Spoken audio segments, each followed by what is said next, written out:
Halo, selamat malam business planners. Welcome back di Business Q&A-nya Pak Baskara Hadi di Senin 31 Oktober, di hari terakhir ya di bulan Oktober. Apa kabarnya nih teman-teman business planners yang sudah bergabung, dan bagaimana aktivitas di hari Senin nih, mulai minggu baru lagi. Semoga sehat dan selalu lancar untuk segala aktivitasnya ya. Kembali lagi kita di sesi Business Q&A yang malam ini akan ditemani oleh Pak Baskoro. Bagi business planners yang sudah bergabung, boleh langsung drop nama dan domisilinya di kolom komentar ya. Sebelumnya saya mau nanya nih, suara saya sudah terdengar dengan jelas belum ya? Atau di teman-teman masih putus-putus atau kurang jelas? Boleh dibantu jawab ya di kolom komentar. Oke, sebelum kita mulai, mungkin di sini ada beberapa business planners yang baru follow business.id atau baru interaksi nih sama business.id dan belum kenal sama business.id. Kita kenalan sama business.id terlebih dahulu yuk. Business.id merupakan platform belajar bisnis dan interaksi langsung dari expert di bidangnya. Teman-teman bisa mengikuti kelas-kelas berbayar kita di aplikasi atau websitenya business.id. Saat ini kita ada 12 kelas ya teman-teman, yang mana cukup satu kali investasi saja dan bisa diakses seumur hidup nih setelah melakukan pembayaran atau investasi ya teman-teman. Nah, jangan sampai ketinggalan atau jangan sampai lupa untuk download aplikasi business.id di Play Store dan App Store ya. Atau teman-teman juga bisa mengikuti free event, free session atau pembelajaran secara gratis di business.id, yaitu Business Q&A atau mengikuti kegiatan bisnis forum nih. Untuk Business Q&A jadwalnya di hari Senin dan Rabu malam ya teman-teman. Di Senin malam bersama Pak Bas, lalu di hari Rabu malam bersama Pak Budi Isman di jam 19.45 ya. Lalu untuk Business Forum kita adakan di setiap hari Sabtu. Hari Sabtu 5 November besok kita akan diskusi bersama Pak Yoyok Rubianto nih teman-teman, yang merupakan founder dari PT Yosugi Media sekaligus expert di bidang digital marketing. Nah, kita akan bahas strategi menghadapi resesi dengan meningkatkan ekspor bersama UMKM. Untuk teman-teman yang gak mau ketinggalan untuk ikut Business Forum, bisa langsung daftar di link bio-nya Instagram business.id ya.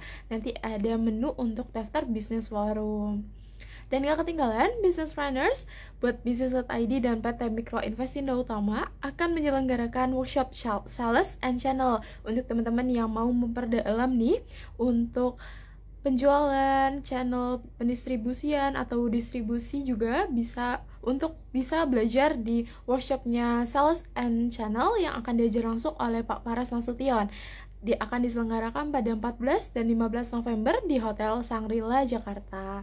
Dan gak ketinggalan pastinya ya, akan ada program akhir tahun di business.id bersama PT Mikro Investindo Utama, yaitu Strategic Business Camp 2022 yang akan diajar langsung oleh para panel expertnya business.id, yaitu Pak Budi Isman, Pak Baskoro Hadi, Pak Iskandar Zulkarnain, Pak Paras Nasution, dan juga pastinya ada panel expert lainnya seperti Bu Evita Hafiz dan Pak Taufan Umbara.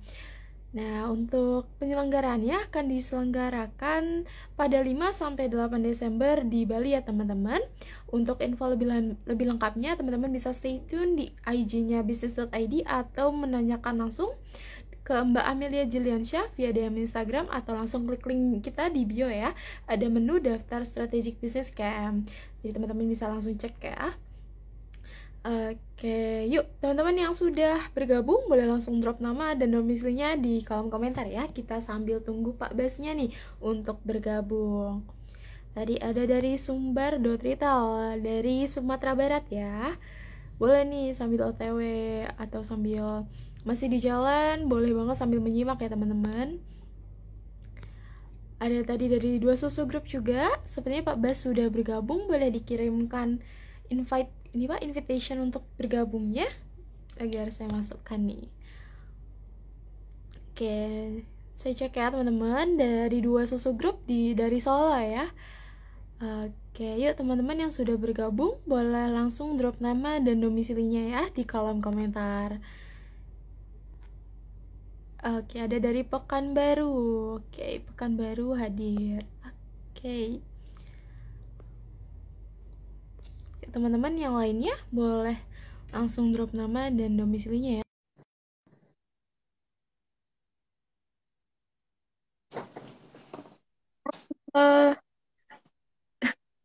Halo, Halo, selamat malam Pak Dimas. Malam-malam. malam-malam Raisa. Gimana kabarnya malam ini Hmm. Raisa? Alhamdulillah sehat. Gimana kabar Pak Bas nih? Alhamdulillah baik. Saya baru mendarat dari Jatiwaringin tadi. Ketemu sama Mantap. tim Dimsum 49. Pak Mantap, Reko dan mantap. Pak Kausar. Jadi beruntung sekali ini Hmm. pertama kali saya dari Jatiwaringin ke rumah ya. Di Hmm? Cipete itu hanya 30 menit dari. Wah, cepet banget Pak. Iya, iya tadi saya Biasanya bilang macet ya itu Jatiwaringin. ya kan, walaupun di tol biasanya kan macet, tapi alhamdulillah dimudahkan Betul. jalannya untuk ketemu teman-teman on time. Alhamdulillah.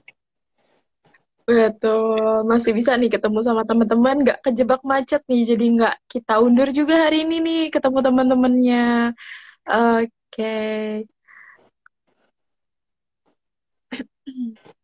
Kita cek dulu ya Pak, nih dari mana aja Iya, business planners malam ini. saya masih Tadi keringetan sudah karena AC ada, baru dibuka. Oke, oke, baru terus nyala ya Pak. lanjut. Iya, Oke, kita cek ya Pak. Tadi ada Kak Megawati dari Pekanbaru. Ada dua susu grup dari Bandung. Lalu ada dari Sumbar Retail dari Sumatera Barat. Lalu ada Kak Daniel Lim juga dari Tangsel. Ada dari Bandung. Lalu dari Semarang juga. Samarinda juga hadir nih malam ini. Yuk oke. teman-teman yang mungkin sudah bergabung tapi belum drop nama dan domisilinya, yuk buruan di drop nama dan domisilinya, kita sambil cek nih dan absen teman-teman dari mana aja malam ini. Iya, nih. Ari Kusumawardana dari Bandung, halo Ri. Fauking, Fauking. Oke, ada Harry. Halo, selamat bergabung. First Hijab. Halo, Benny juga ada di sini dari Jakarta. Bondan penyanyi juga ada di sini nih, Bondan Andi nih. Halo, halo. Ya, apa namanya, semalam eh, saya ketemu Mas Akbar dan Mas Ari ya dari Fruta Gelato. Jadi mungkin teman-teman biar sekalian ngabarin ya, Fruta Gelato baru kemarin buka soft opening ya di Artbox Bintaro. Dan saya berkesempatan untuk datang diundang untuk apa namanya nyicipin fruta gelatonya. Jadi seru sekali semalam ya. Nggak tahu nih beliau ada di sini apa masih sibuk dengan soft openingnya sampai dengan malam ini juga. Belum ada nih Pak. Iya, enak-enak sekali Hmm. gelatonya, luar biasa. Ada Zainal Semarang. Jadi, oke. Nah, Boba. Halo, halo.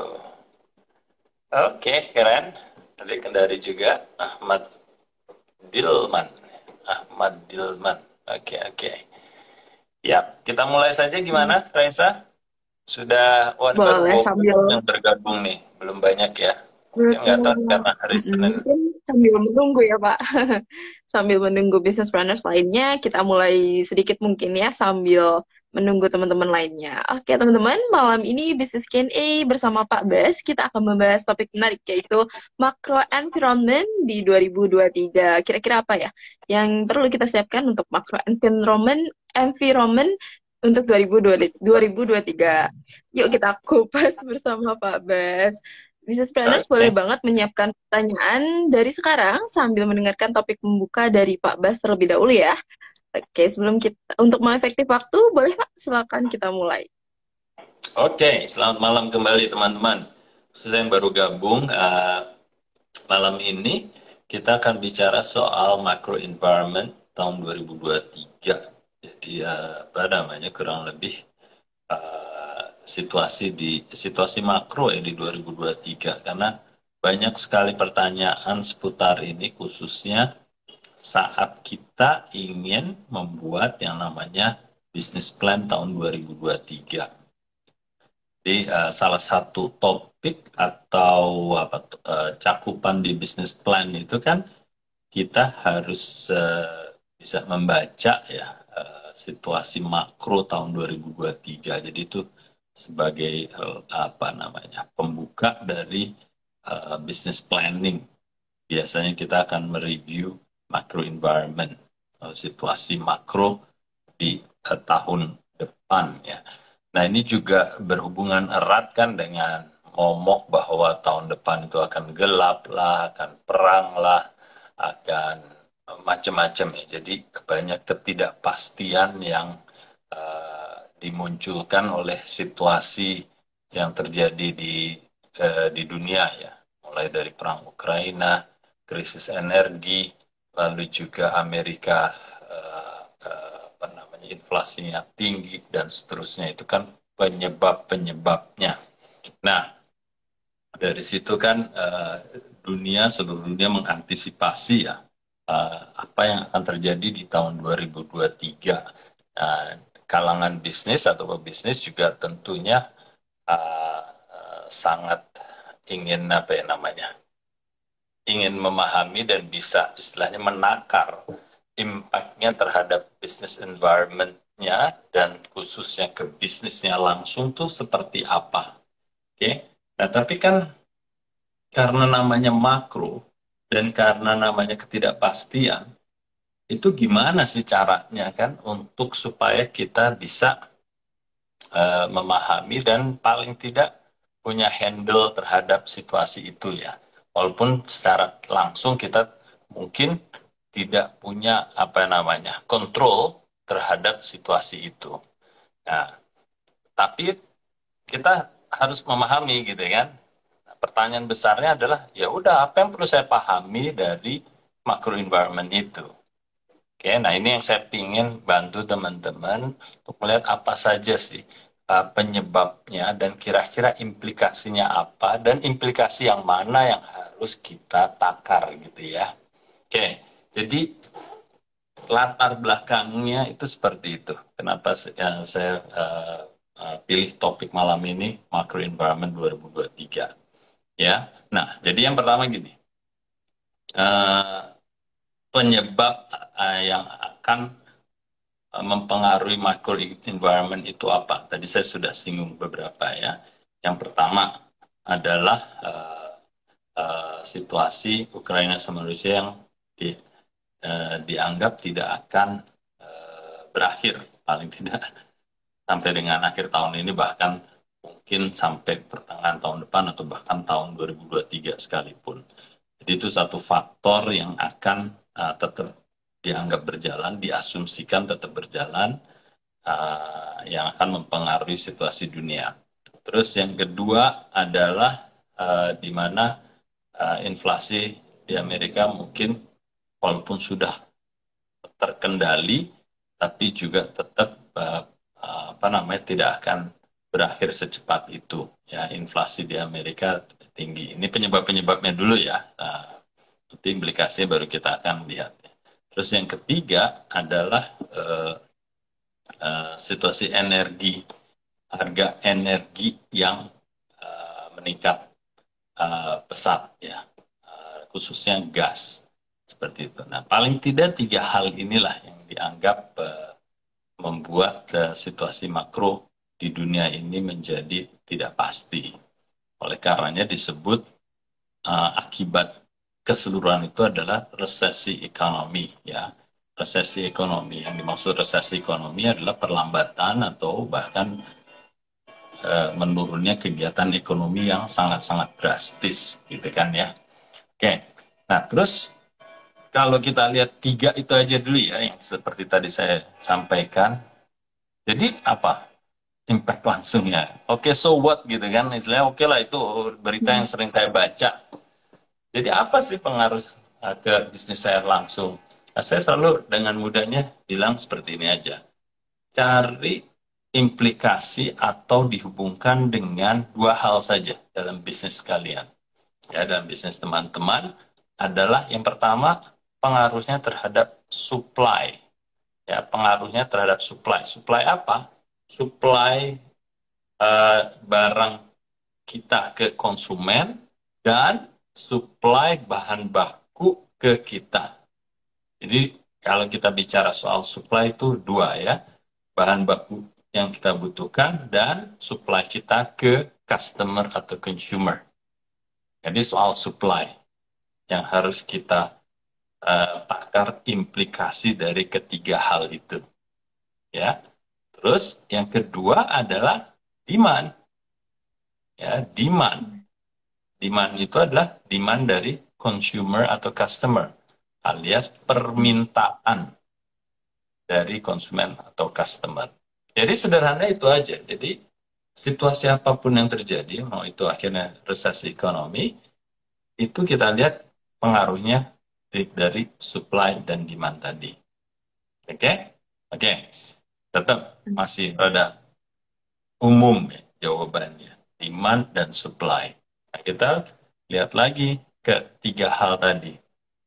Contoh apa namanya? Yang pertama adalah perang Ukraina kan. Perang Ukraina yang mana itu akan mempengaruhi, mungkin ya moga-moga tidak terjadi perang nuklir yang dikhawatirkan oleh orang banyak ya. Tapi paling tidak, kalaupun tidak perang nuklir, apa sih impact yang terjadi? Yaitu pasokan pangan tertentu ya, kayak gandum, kayak minyak ke apa namanya, minyak ke sunflower dan seterusnya. Jadi bahan baku pangan. Terus juga energi, energi. Jadi Rusia ya, tetap akan tidak mensuplai energinya dalam bentuk gas ke Eropa, paling tidak, sehingga harga energi menjadi tinggi untuk dalam bentuk gas. Ya. Nah, ini kan hal-hal yang akan meningkatkan apa namanya inflasi di negara-negara masing-masing. Repotnya kalau inflasi itu terjadi di negara-negara itu nanti ada yang namanya domino effect, yang akhirnya perekonomian di Eropa menjadi resesi lebih duluan, istilahnya lebih langsung, sehingga apapun yang akan terjadi dalam bentuk apa namanya perdagangan, ekonomi menjadi lesu, dan akhirnya apapun yang dihasilkan oleh negara-negara itu menjadi menurun. Oke, jadi impact dari energi dan bahan baku pangan akibat dari perang Ukraina itu akan mengakibatkan inflasi yang tinggi secara lebih langsung ke negara-negara yang terpengaruh. Ya. Nah, kalau resesi itu mungkin kita mikir apa hubungannya dengan kita gitu ya. Kita kan di Indonesia, kita tidak terpengaruh langsung dengan perang itu.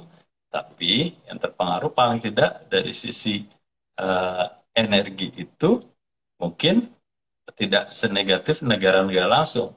Hanya kalau kita punya pasar ekspor umpamanya ya, berarti dia akan mengurangi konsumsi dari produksinya.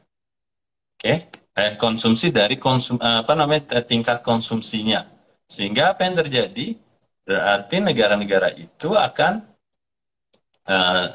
mengurangi konsumsinya sehingga trading kita menjadi barangnya tidak cukup pasar yang besar ya, pasarnya alias menurun ya. Itu dampak yang paling besar ya buat para entrepreneur atau bisnis yang punya pasar ekspor. Yang kedua tadi kita bicara soal energi, sebenarnya dari sisi energi bisa dibilang kita justru diuntungkan karena Indonesia adalah lumbung energi ya dalam bentuk alternatif energi ya, sementara ini masih batu bara ya dan lain sebagainya, itu akan meningkat. Jadi kalau ngelihat dari makronya untuk Indonesia berarti sebenarnya tidak berdampak negatif tapi lebih ke positif kalau kita jualan energi sebagai alternatif dari gas. Bagusnya adalah ya fundamental ekonomi kita masih cukup kuat gitu ya, alias kalau ngelihat dari trade balance apa namanya neraca perdagangan harusnya kita positif ya. Kita sudah baca berita kan beberapa hal bahwa Indonesia ini sudah 27 bulan berturut-turut itu surplus. Berarti kalau surplus sebenarnya mata uang rupiah menjadi terproteksi harusnya karena kita Betul. tidak apa balance-nya ya, kita nggak terlalu banyak membutuhkan mata uang asing termasuk dolar, tapi kita justru diuntungkan karena kita surplus trade-nya, rupiahnya terproteksi. Nah, tentu teman-teman nanya loh, apa apa buktinya? Sekarang kan rupiah 15.500 kan, uh, terlihat melemah. Sebenarnya kan Betul. apa namanya, mata uang kita itu bukan yang melemah, tapi mata uangnya dolar yang menguat. Oke, mata uangnya dolar menguat dan tidak hanya terhadap rupiah, tapi hampir terhadap seluruh mata uang di dunia ini, gitu ya. Nah, jadi kalau kita ngelihat secara fundamental sebenarnya harusnya dari sisi mata uang ya, rupiah itu harusnya terkoreksi kembali ke bawah 15.000 gitu ya. Jadi makanya kadang-kadang orang bertanya loh, kalau emang fundamental kita bagus, kenapa kok rupiah melemah? Nah, itu yang perlu teman-teman Betul. pahami adalah sebenarnya bukan rupiah melemah, tapi dolarnya menguat untuk semua mata uang di dunia ya, terhadap mata uang seluruh mata uang di dunia hampir ya, seperti itu. Nah, berarti impact-nya dari tadi yang satu saja, kita kembalikan lagi dari sisi supply dan demand, seperti tadi saya sampaikan, apa gitu ya. Nah, apanya adalah kalau bahan baku kita, dari sisi supply dulu ya, bahan baku kita komponen importnya tinggi, eh, mungkin yang lebih dikhawatirkan bukan masalah mata uangnya melemah lebih lanjut ya, paling tidak moga-moga kembali ke 15.000, ke bawah 15.000, walaupun mungkin juga tidak kembali ke 14.500, tapi paling tidak akan terkoreksi kembali. Mungkin bukan masalah kekuatan uangnya ya, tapi lebih ke arah keberadaan barang itu di luar. Contoh ya kayak umpama bahan baku apa namanya, pakaian, bahan baku apa namanya, alas kaki itu kan banyak sekali yang datangnya dari Cina umpamanya. Ya, Betul. jadi situasi apa namanya, resesi itu untuk Indonesia bukan dari sisi mata uang yang melemah, tapi lebih ke arah keberadaan barang itu dan kelancaran barang itu untuk dapat nyampe ke Indonesia. Itu yang harus diantisipasi. Jadi satu ya dari sisi supply-nya, dari implikasi perang di Ukraina itu adalah keberadaan dan kelancaran barang dari luar, contohnya kayak dari Cina. Nah, kalau sudah seperti itu, tentunya kita harus memastikan yang namanya keamanan supply kita. Itu yang harus dipikirkan strateginya ya, apakah tanda kutip harus menumpuk barang ya, ataukah tanda kutip kita harus siap-siap barangnya ada tapi harganya naik ya karena bukan bahan bakunya tapi mungkin ongkirnya ya dari Cina ngirim ke sini karena dipengaruhi dengan harga energi yang lebih tinggi, bisa jadi lebih meningkat dan lain sebagainya. Oke. Nah, jadi itu satu implikasi terhadap supply yang dimulai penyebabnya dari perang di Ukraina. Nah, kalau kita lihat ke demand-nya, ingat ya, yang kedua kan demand-nya. Kira-kira dari perang di Ukraina itu apa? Oke, tadi kita bilang bahwa eh, energi, harga energi kita lebih diuntungkan, umpamanya ya. Kita karena OPEC juga udah bertemu, mereka meningkatkan produksi atau menurunkan produksi sedikit untuk menstabilkan harga yang kemarin sempat melejit gitu ya.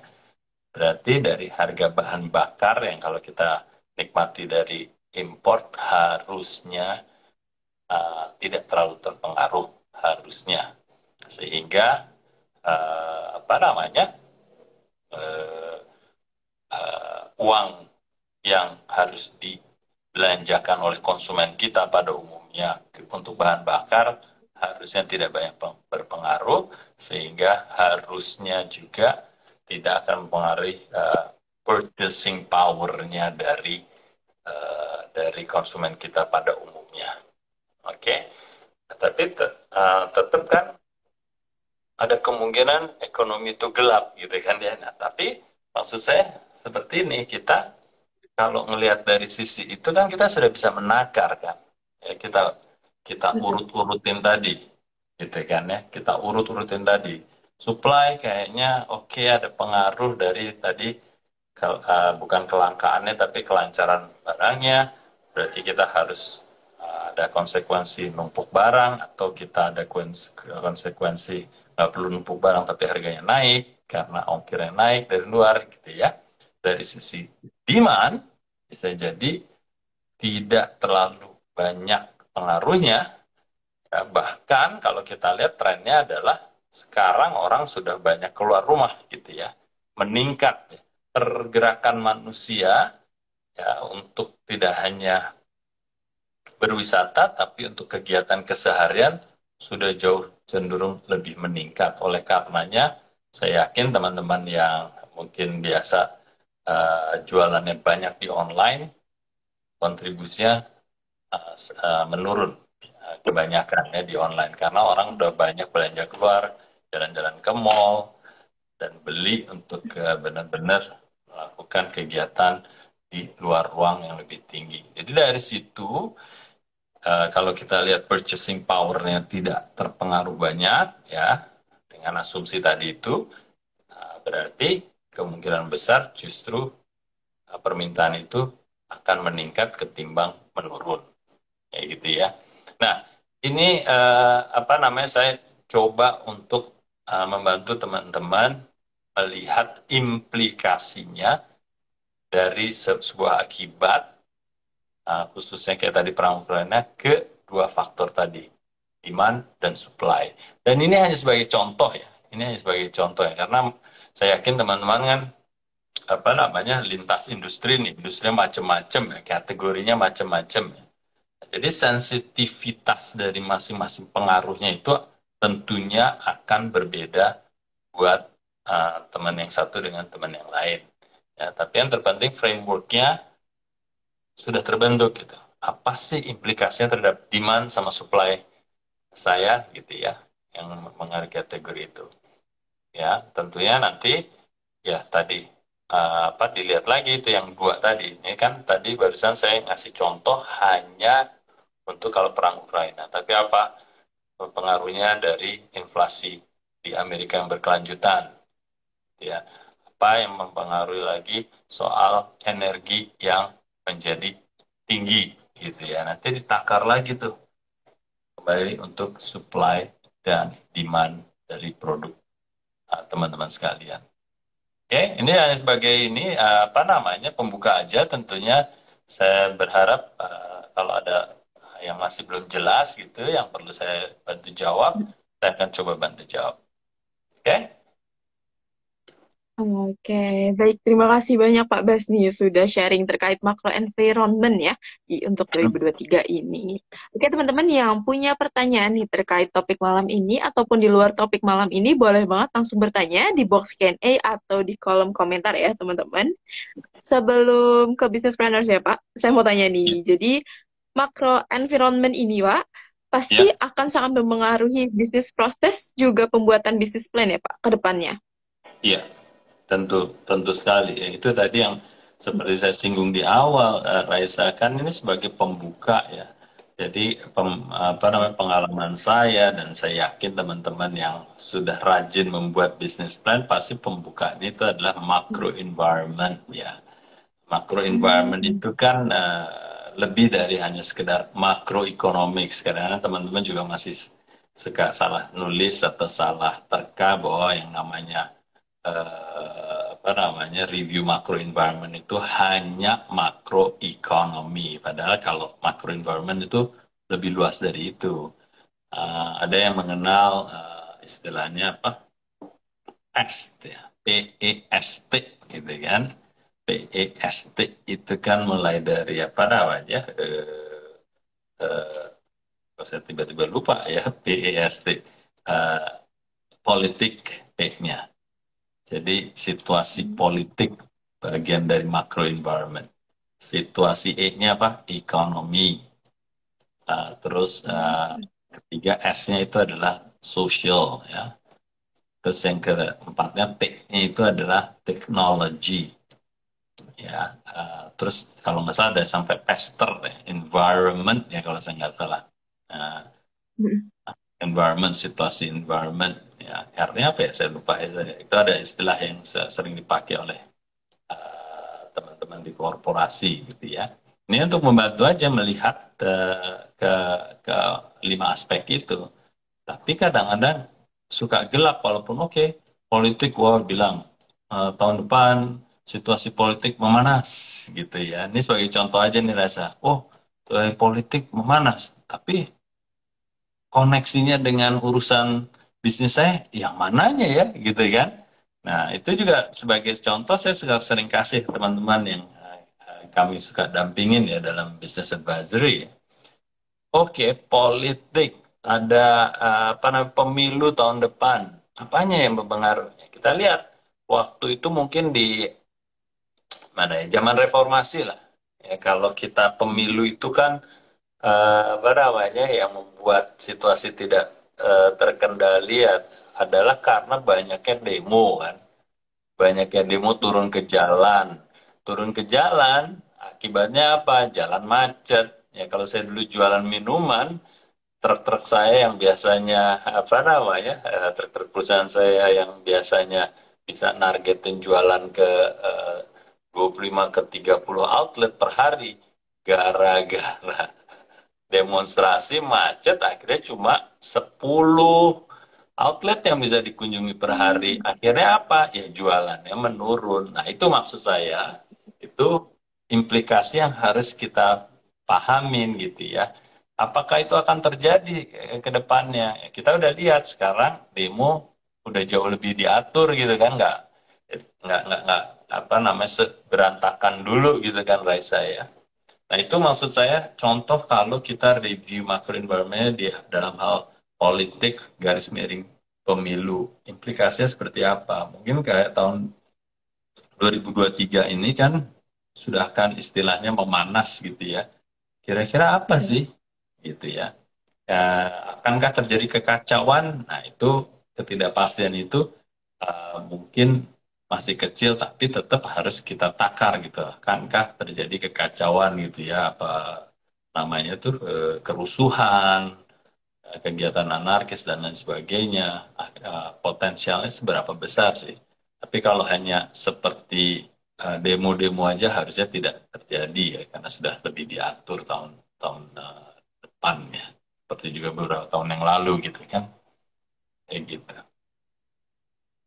Oke, baik. Berarti memang sangat-sangat berpengaruh ya, Pak. Tapi untuk Hmm. mungkin teman-teman masih belum bisa nih membenang merahkan ya, Pak, antara Hmm. ekonomi, situasi ekonominya, situasi politiknya untuk bisnisnya mereka seperti apa. Jadi memang perlu ditekankan ya, Pak, untuk Ya, menjelaskan lebih detail nih kalau misalkan politik ini akan juga sangat mempengaruhi. Termasuk berarti peraturan-peraturan dari pemerintah pun akan juga memperpengaruhi makro environment ini ya, Pak? iya, ya, regulatori ya, ya, regulatori itu aturan-aturan betul sekali. Ya, jadi itu Oh, bagus sekali. Salah satu contoh saya biar teman-teman juga apa namanya bisa mm, lebih apa namanya menghubungkan situasi environment yang khususnya di regulator itu kayak tahun 2000. Ya, tahun 2000 itu ada keluar peraturan mengenai pemasaran susu atau minuman atau nutrisi yang diperuntukkan ke anak bayi. Tadinya, jadi kalau susu yang untuk usia 0 sampai 6 bulan, itu nggak boleh dipromosikan. mm, Tapi di tahun 2000, itu akhirnya mm. dinaikin, bukan hanya produk 0 sampai 6 bulan saja, tapi produk untuk anak usia 0 sampai 12 bulan. Peraturan itu akhirnya dikeluarkan sesuai dengan kodeks yaitu dari apa namanya PBB ya, UN ya. akhirnya apa yang terjadi? Peraturan itu melarang kalau tadi yang boleh diiklankan ya 6 sampai 12 bulan untuk bayi 16 sampai 12 bulan, sekarang dilarang. Berarti kan implikasinya besar oleh karenanya banyak perusahaan-perusahaan yang akhirnya mengeluarkan produk yang untuk 1 tahun ke atas gitu supaya bisa tetap ya, ada produk yang bisa dipromosikan seperti itu. Nah ini hanya implikasi-implikasi yang dari sisi regulatory benar-benar akhirnya berdampak. Akhirnya penjualan yang tadinya bisa dipromosikan kan yang untuk apa namanya susu untuk bayi usia 6 sampai 12 bulan akhirnya karena nggak dipromosikan ya menurun penjualannya kan gitu. Nah, kalau kita sebagai bisnismen kan oke kalau saya tadi nargetin 10 ton umpamanya, tiba-tiba ada larangan itu, wah jualan saya tinggal 5 ton. Saya kan harus mencari pengganti dari kehilangan bisnis itu. Nah, kebanyakan inisiatifnya adalah meluncurkan produk 1 tahun ke atas, karena itu yang masih boleh dipromosikan gitu. Oke, baik. Lalu tadi saya sempat baca juga tuh Pak, kalau misalkan lingkungan itu bisa jadi salah satu faktor pengaruh ya Pak terhadap makro environment. Itu seperti apa Pak? Kalau dari pengaruh dari lingkungan. Lingkungan, ya lingkungan Betul. mungkin kalau sekarang urusannya soal apa namanya karbon umpamanya ya, karbon emission umpamanya ya. Atau urusan soal polusi penggunaan plastik dalam kemasan umpamanya. Itu kan hal-hal yang berbau-bau soal lingkungan hidup gitu ya. Nah, jadi Betul. inisiatif soal green ya, produk green atau produk hijau itu apa kalau bahasa Indonesia ya, produk ramah lingkungan ya. Mau itu Oke. ada komponen plastiknya, bagaimana apa namanya penanganan limbahnya. Jadi kalau kembali saya dulu di bisnis minuman ringan, pabriknya itu limbahnya harus diolah ya. Saya yakin bukan hanya di minuman, tapi pengelolaan limbah itu juga benar-benar apa namanya harus diperketat gitu ya. Yang tadinya dengan mudahnya buang ke sungai, akhirnya kita harus apa namanya melalui proses di mana air limbah itu harus diproses dulu, berarti ada investasi untuk mengelola air limbah itu sebelum bisa dilepas ke lingkungan gitu, ke sungai kah atau kemana gitu ya. Kan pengaruhnya besar kalau dari sisi costing kan yang tadi ya istilah tinggal buang aja gitu kan ya Raisa. Ini harus buat kolam, kolamnya ada beberapa, terus dari masing satu kolam ke kolam lain harus ada mesin filternya, dan seterusnya dan seterusnya. Seperti itu. Oke, baik. Berarti memang penting ya Pak dari faktor lingkungan dan banyak hal ya. Jadi teman-teman bisa cek juga tuh faktor-faktor untuk macro environment nih di Google ataupun di situs lainnya masih banyak faktor-faktor lainnya yang mungkin kita nggak akan bahas satu persatu secara detail ya malam ini karena cukup panjang ya Pak untuk penjelasan Ben, lebih detailnya. iya, benar juga Raisa. Jadi Oke. sebenarnya ya itu kita dengan mudah melihat kan di Google apa saja sih macro Hmm, environment itu.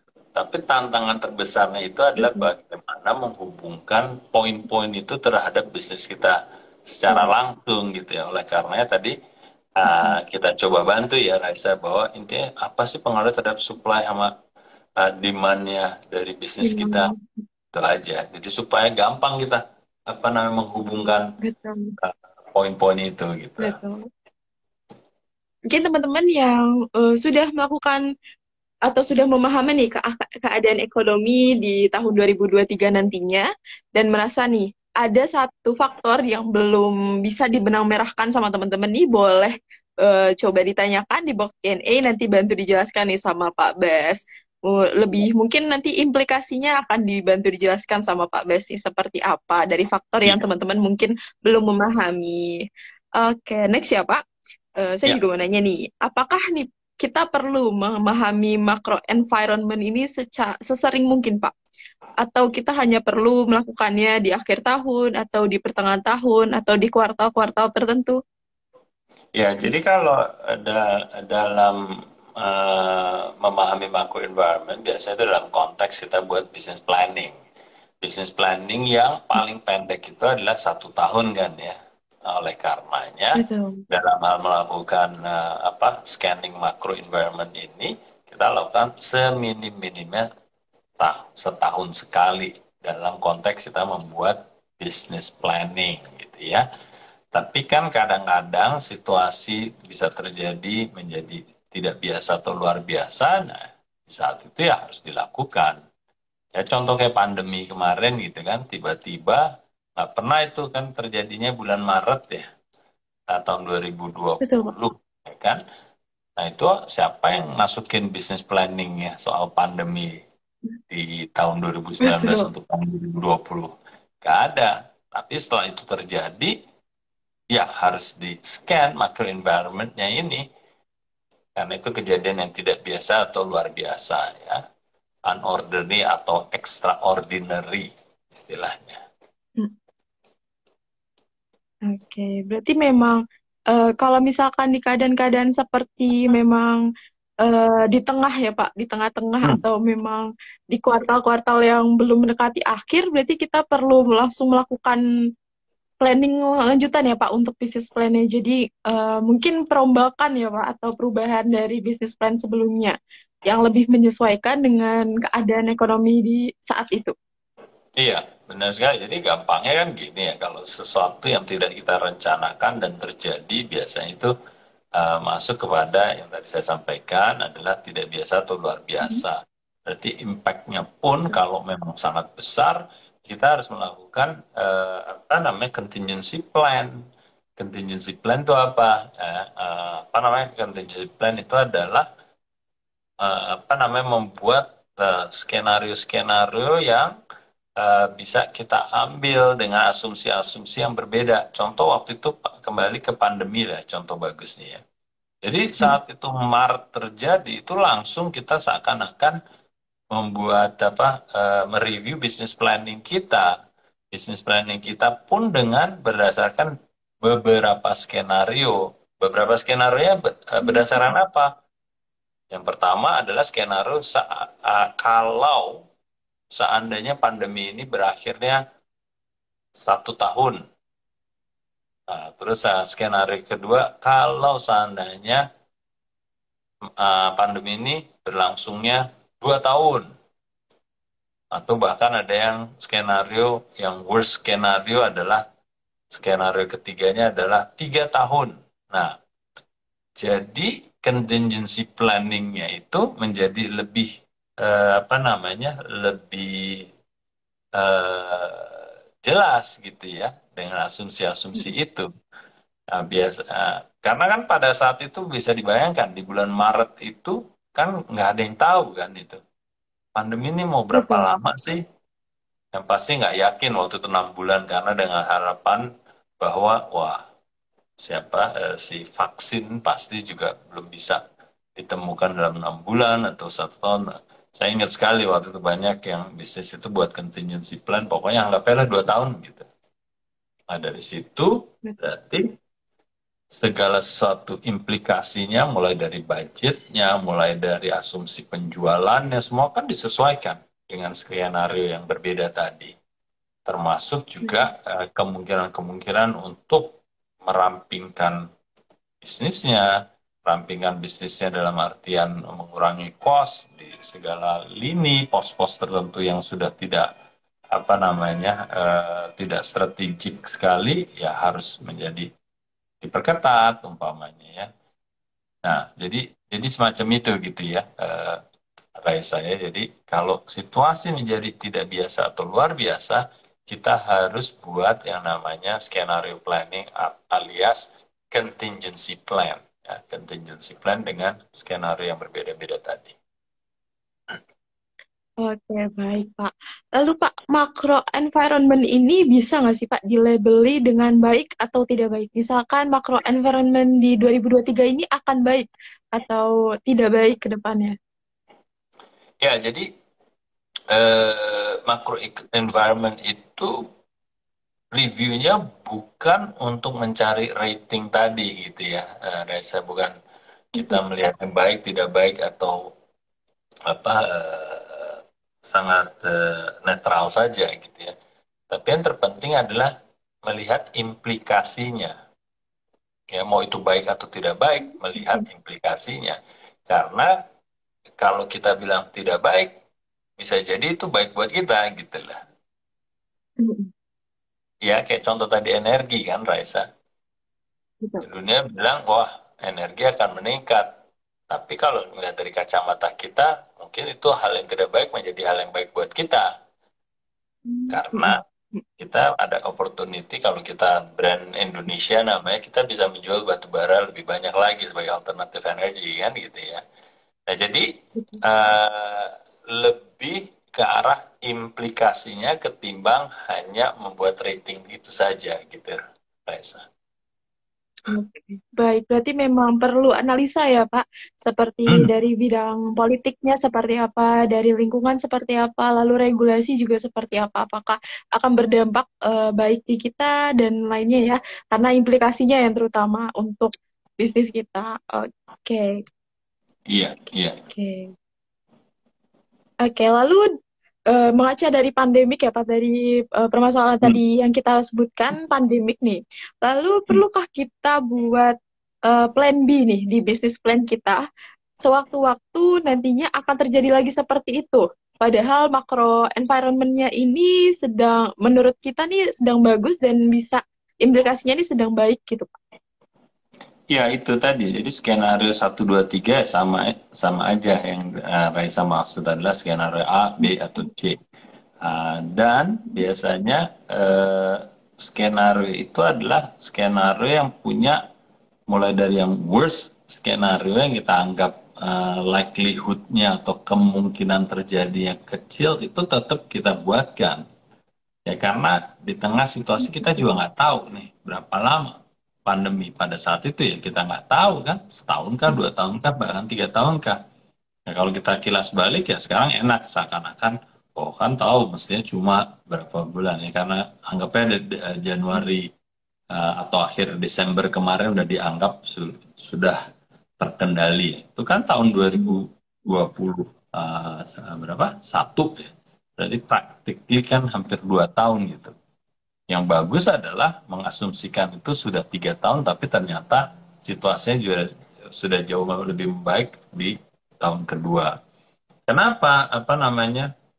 Kita harus menyiapkan worst skenario itu. Karena kita harus mengasumsikan kan kalau dalam bisnis kita harus mengasumsikan cost kalau perlu yang cenderung lebih tinggi. Dan kalau kita mengasumsikan pendapatan atau revenue itu cenderung yang lebih rendah kecenderungannya. Sehingga itu akan jauh lebih aman ketimbang kalau kebalikan gitu ya. Kebalikannya gimana? Kalau seandainya kita tahu bahwa cost-nya itu naik dari 100 ke 120, tapi kita mengasumsikannya 100 ke 130, kalau itu nanti terjadinya hanya sampai 120, kan itu bonus buat kita. Karena kita udah menyiapkan bahwa cost-nya akan 130. Gitu. Dan yang terjadi 120, aman. Tapi kalau kita tidak mau atau tidak bisa mengantisipasinya sebagai worst scenario, kita mengantisipasinya cuma 120. Tapi yang terjadi 130, nggak masuk skenario kan. Itu bisa jadi buntung istilahnya.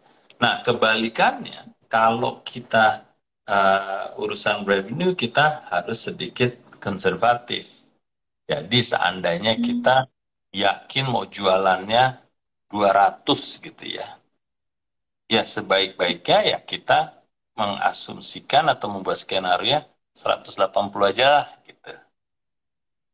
Karena kalaupun terjadi 200 bonus gitu kan. Ya jadi dari sisi cost kita harus lebih bullish menganggap bahwa costnya akan relatif lebih tinggi dari asumsi kita, itu akan lebih aman.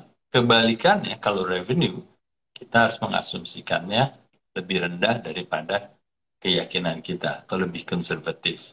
Jadi kalau digabungkan, itu skenario itu akan menjadi aman gitu.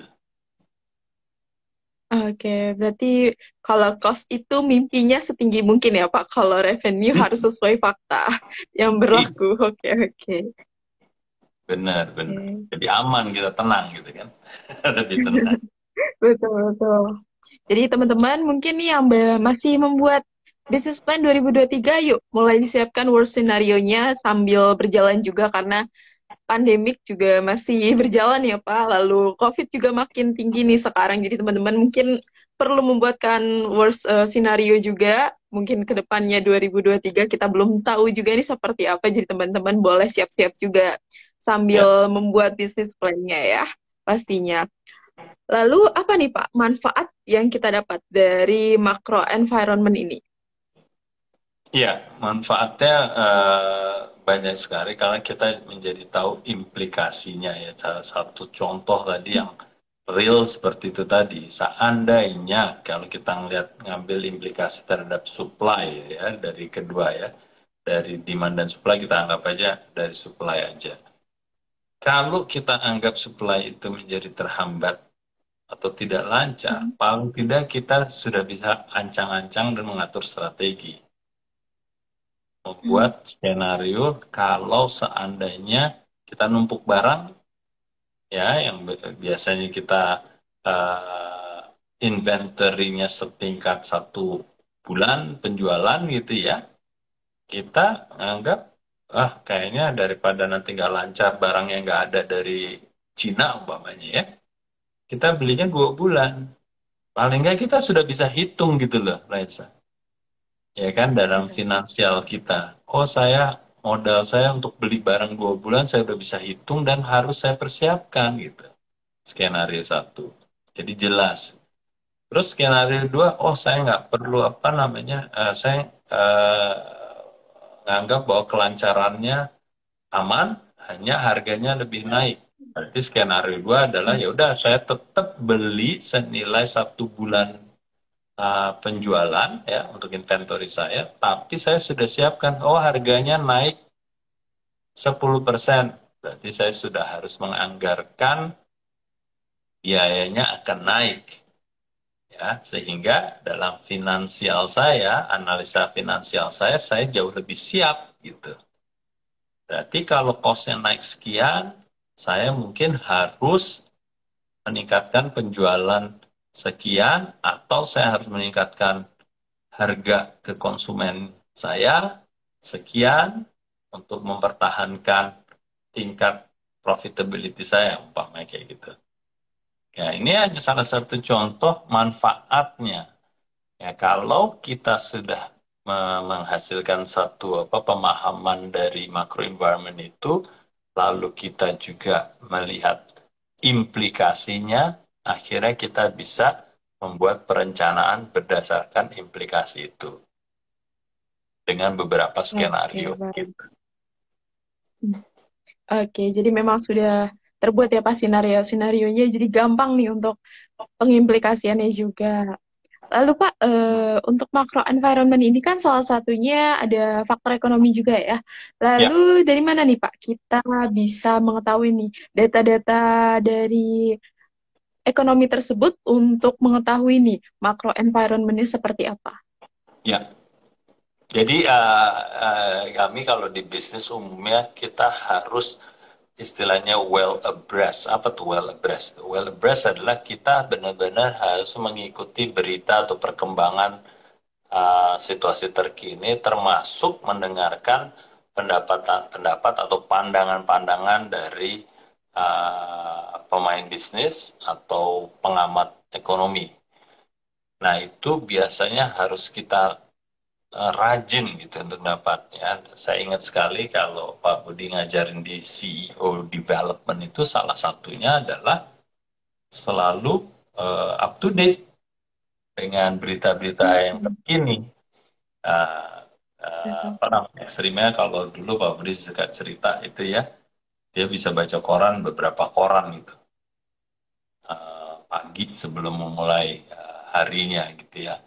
Nah, kalau sekarang kan ya mungkin nggak perlu beli fisik korannya banyak kan, sekarang udah lebih ke digital ya.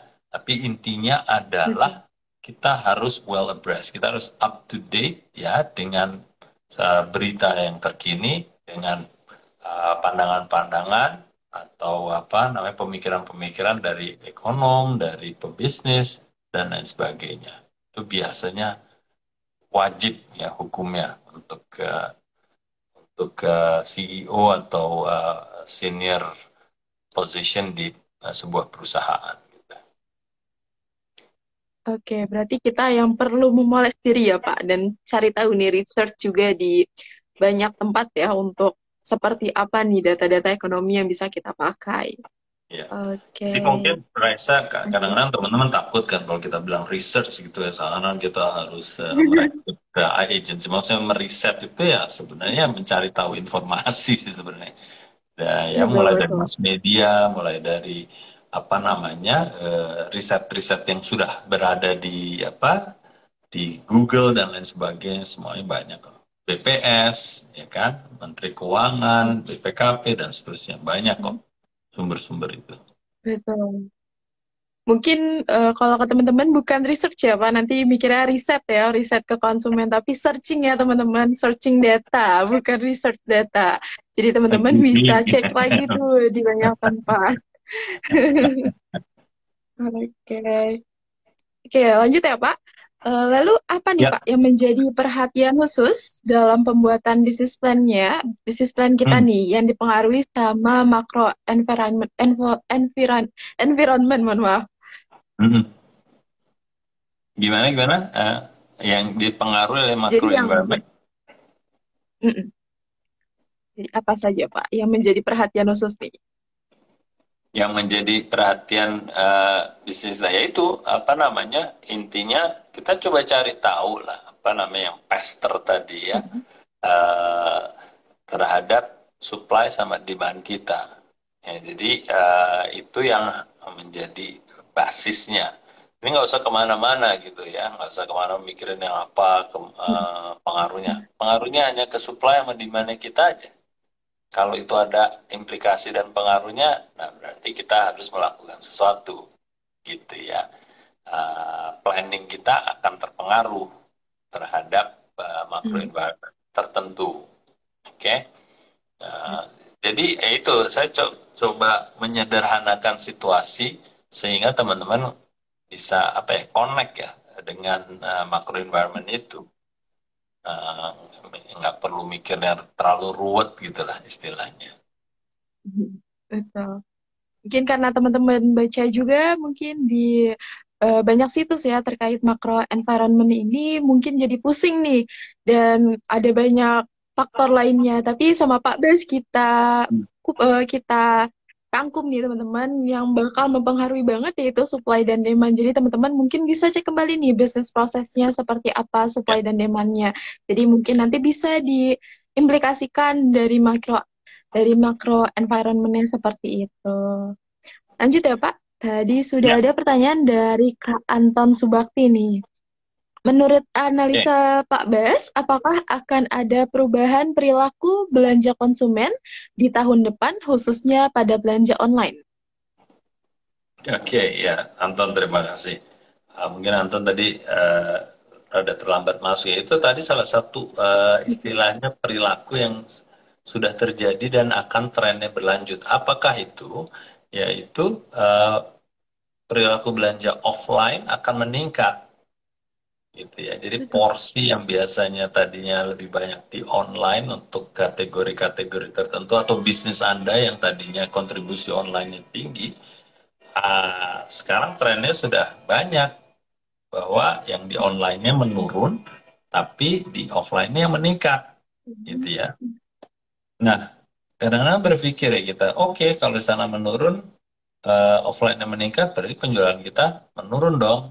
Jangan salah, yaitu kalau yang kuehnya sama besarnya, alias kita jualannya tetap nggak berkembang gitu ya. Kalau kita jualannya 100 tadi kontribusinya menurun, dan kue kita menurun, ya kita jualannya menurun. Tapi ingat bahwa sejalan dengan keterbukaan ekonomi ini, semakin orang confident ya, semakin orang happy, itu apa namanya berbanding lurus dengan apa namanya berbanding lurus dengan peningkatan konsumsi gitu, peningkatan konsumsi. Jadi pasarnya juga akan meningkat.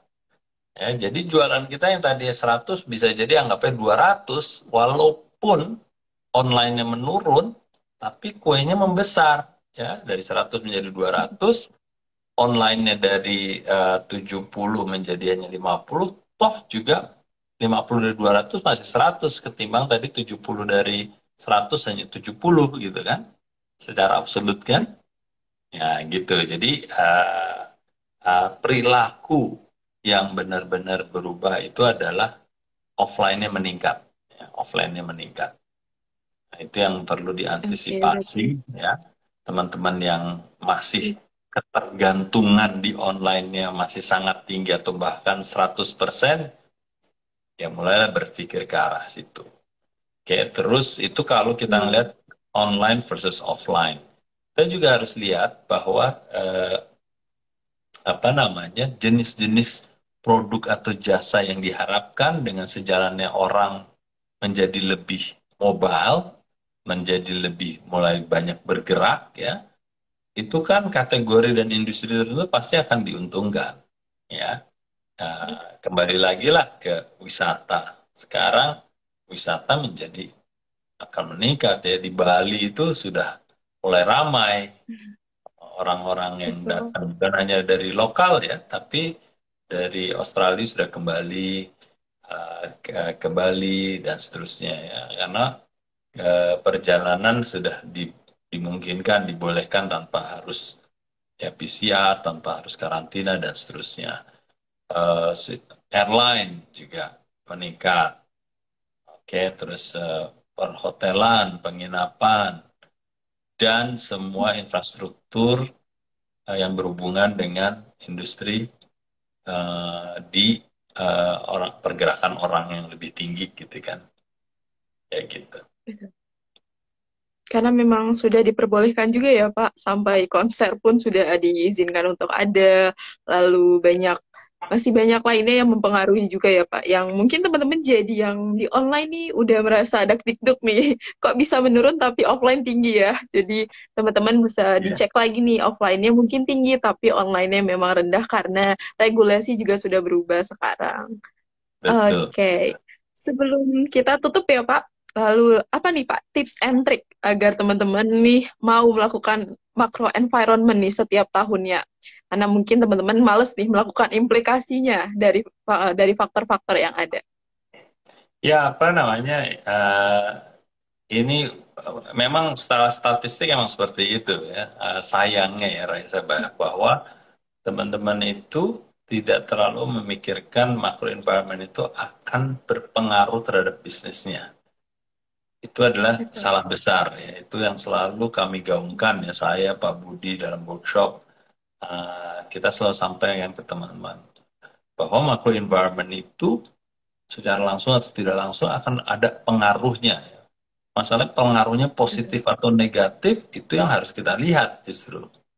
Ya, tapi kalau kita nggak ngelihat makro environment, tiba-tiba kayak orang ketabrak ya, ketabrak rezeki gitu masih bagus gitu ya. Tapi kalau ketabrak kitanya nggak sadar mau ngapain, kita nggak bisa bangun gitu kan.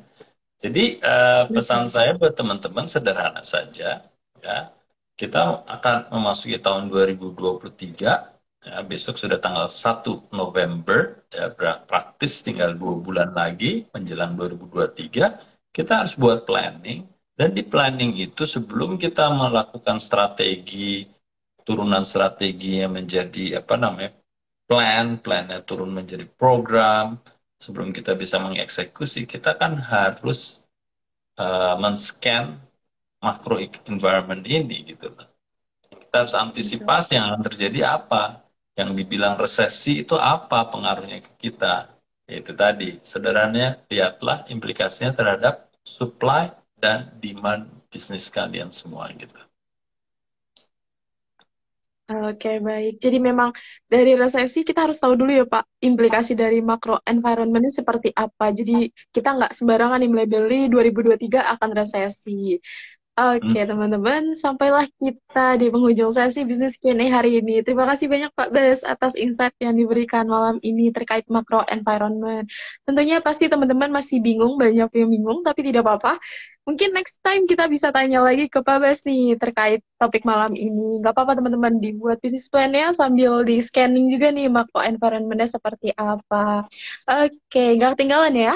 Di Sabtu 5 November besok kita akan diskusi bersama Pak Yoyok Rubiantono. Kita akan bahas strategi menghadapi resesi dengan meningkatkan ekspor bersama UMKM. Biar nggak ketinggalan, teman-teman bisa langsung daftar di link bio Instagram kita, bisnis.id.